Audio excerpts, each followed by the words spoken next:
Bonjour à tous, moi je m'appelle Simon et j'ai travaillé en tant que chercheur sur la biodiversité et sur les abeilles.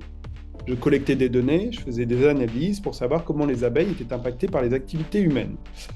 J'ai toujours été très curieux de comprendre comment nos activités à nous affectent la nature et comment cela peut avoir des impacts négatifs sur nous, les humains. Et c'est pour ça que j'ai décidé, après avoir fait de la recherche, de me consacrer à la médiation scientifique sur les changements climatiques. Alors les changements climatiques, c'est quoi?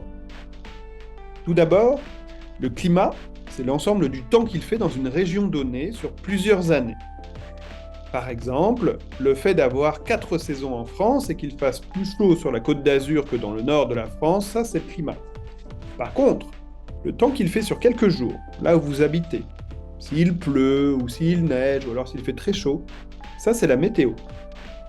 Eh bien, alors, certaines activités humaines, comme l'utilisation de la voiture, de l'énergie pour produire de l'électricité ou de chauffage, émettent des gaz invisibles qu'on appelle les gaz à effet de serre. Ces gaz ont comme conséquence de garder la chaleur dans l'atmosphère, et il y a plus de gaz qu'avant, et il fait donc de plus en plus chaud. Et on appelle cela le réchauffement climatique. Ce réchauffement global de toute la planète perturbe le fonctionnement du temps et de la météo. Il crée des changements sur le climat, et on parle donc de changements climatiques. Parmi ces changements, je vais vous parler aujourd'hui des canicules, ou alors des vagues de chaleur, c'est la même chose.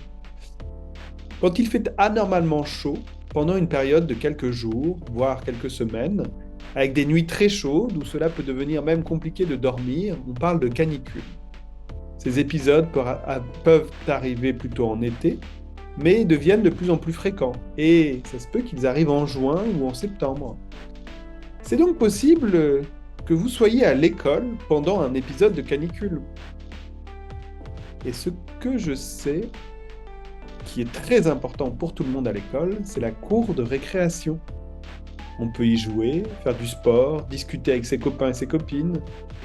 Par contre, est-ce qu'il sera possible de profiter autant de la cour d'école, même pendant des épisodes de canicule?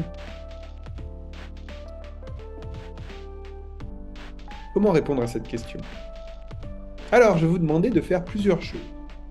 Tout d'abord, vous allez faire un diagnostic de la cour d'école, c'est-à-dire relever les températures dans différents endroits de la cour et comparer les températures dans ces différents environnements. Où est-ce qu'il fait le plus chaud?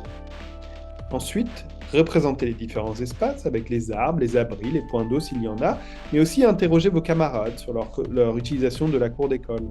Une fois ce diagnostic posé, vous allez vous demander si la cour est adaptée ou non à ces vagues de chaleur ou canicules. Comment faire pour améliorer la situation? Faites alors des propositions d'amélioration et proposez-les au directeur ou à la directrice de l'école. Informez-en la mairie, par exemple. Vous pouvez aussi en parler à votre famille et faire une présentation de votre plan d'action lors des journées portes ouvertes, par exemple. Allez, c'est parti! Vous allez commencer par faire des plans de la cour de récréation pour ensuite placer les thermomètres aux endroits judicieux. À vos crayons!